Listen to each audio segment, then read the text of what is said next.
In this video, we'll be going over what are exploration cards and how do you use them so that you can get your kids outdoors learning and having fun. Coming right up.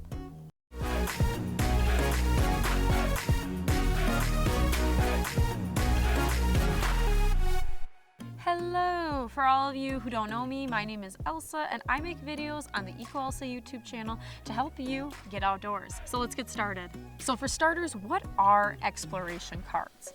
Well, they are also sometimes called back pocket activities, and they are something used by environmental educators to help supplement whatever lesson they were planning on teaching outdoors. They can be used a variety of different ways, but the biggest thing is they're kind of used in addition to a main activity or a main game or exploration that you're going to be doing with the students outdoors.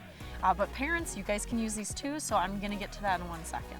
As I said, they've been used a variety of different ways, sometimes on hikes, sometimes as a main activity, sometimes for teaching a certain subject like math or English, other times for teaching a certain environmental topic like forestry or birds. They also can be used for a wide variety of other things as like icebreakers or team building activities. They can be focused on helping kids explore and get off the trail and experiencing the nature around them. Whatever the case may be, they are a very versatile resource that you can use when teaching outdoors.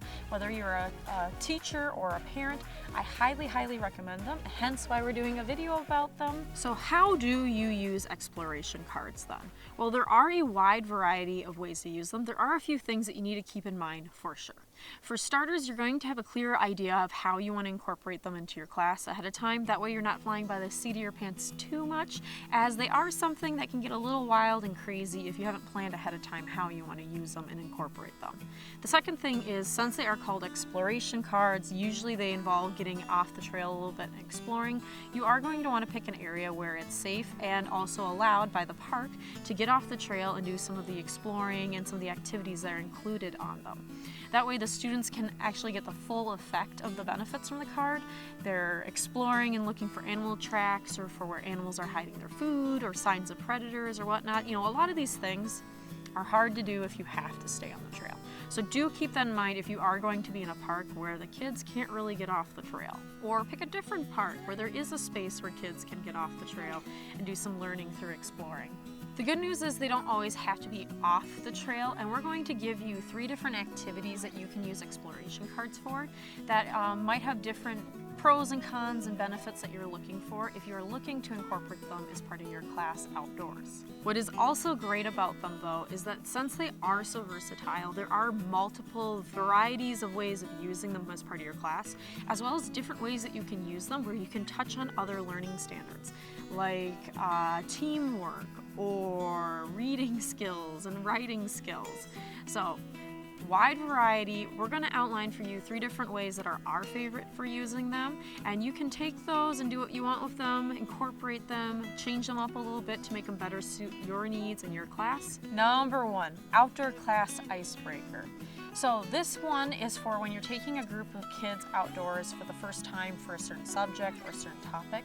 You can use the exploration cards as an icebreaker activity to kind of gauge their comprehension, to see where they're at with the materials and what you might need to focus on more or less for the subject. So maybe you're taking the students outdoors to learn about forest ecosystems, and they don't quite understand yet the terms understory, canopy, or undergrowth. Like they don't quite understand where that is in a forest and what they're quite looking for.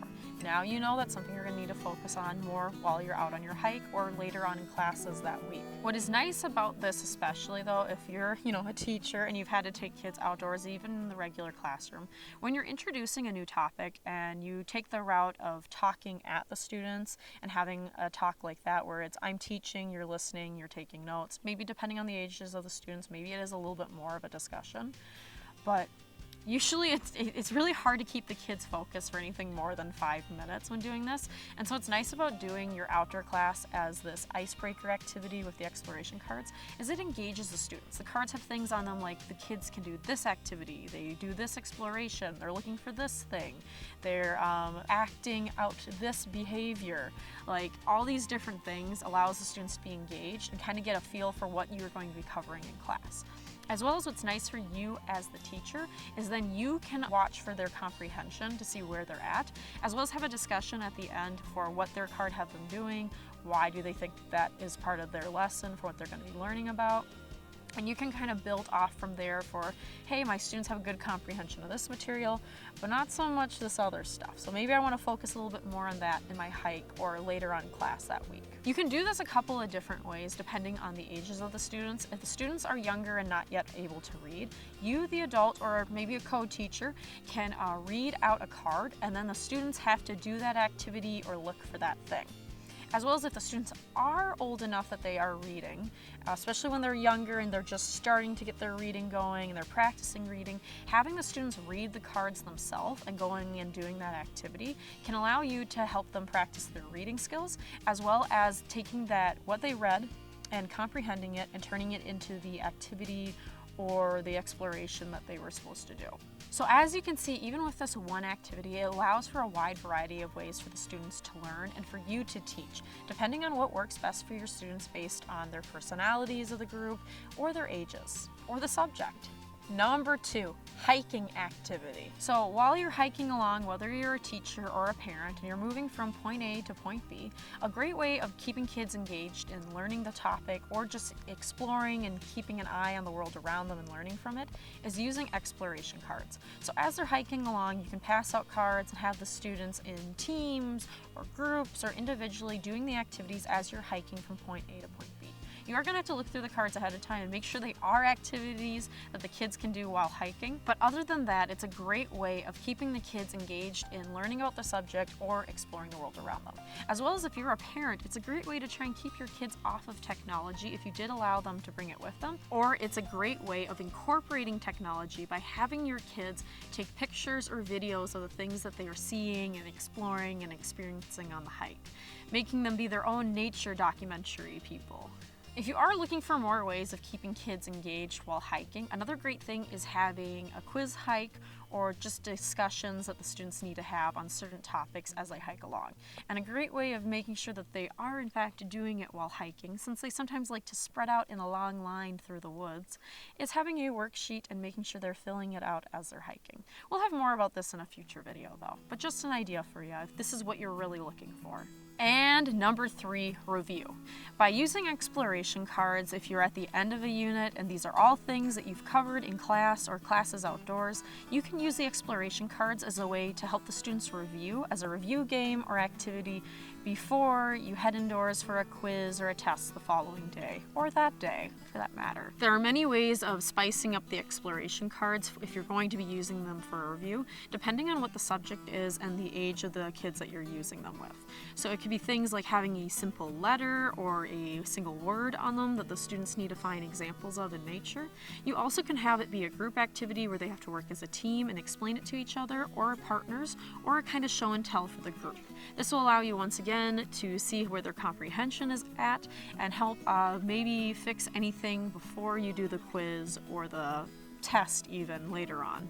Another great reason to do a review with exploration cards outdoors with your students is it allows for another way of the students to connect to the learning materials and maybe better remember them because they're learning them in a different way. You know, that whole multiple connections, see it, read it, do it, all these different ways to help them learn and better remember whatever it is you're learning about outdoors. So whatever the case may be, this is another great reason to try using exploration cards for doing a review game type activity. So those are the 3 different ways that you can use exploration cards when outdoors, but keep in mind there are a wide variety of other different ways that you can use them, and even then different variations on the same way other teachers use them that will work better for you and your students.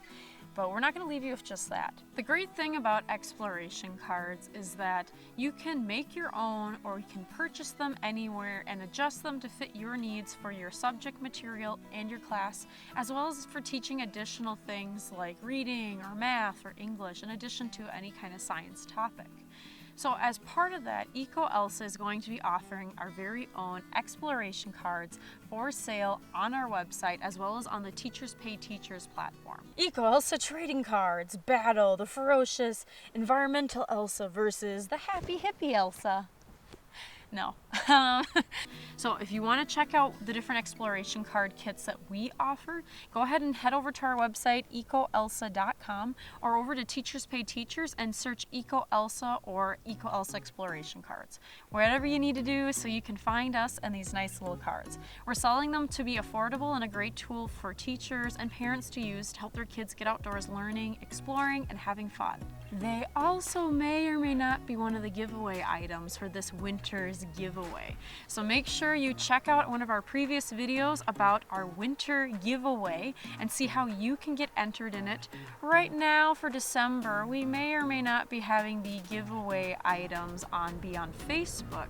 So if you want to be entered, make sure you like our Facebook page and watch the giveaway video so you'll know what you can do so that your name can be entered to win multiple times. So what are you waiting for? Head on over there so you can get your hands on a lot of these exploration card kits. So unfortunately, that is all we have for you today.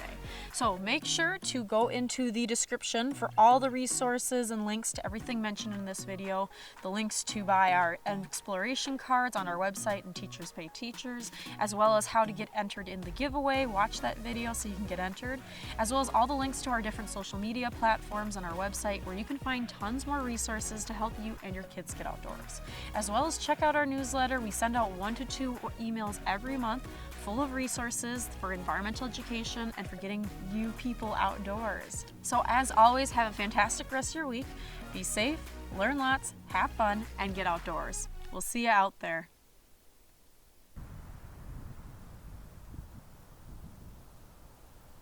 Become one with the trees. One with the trees.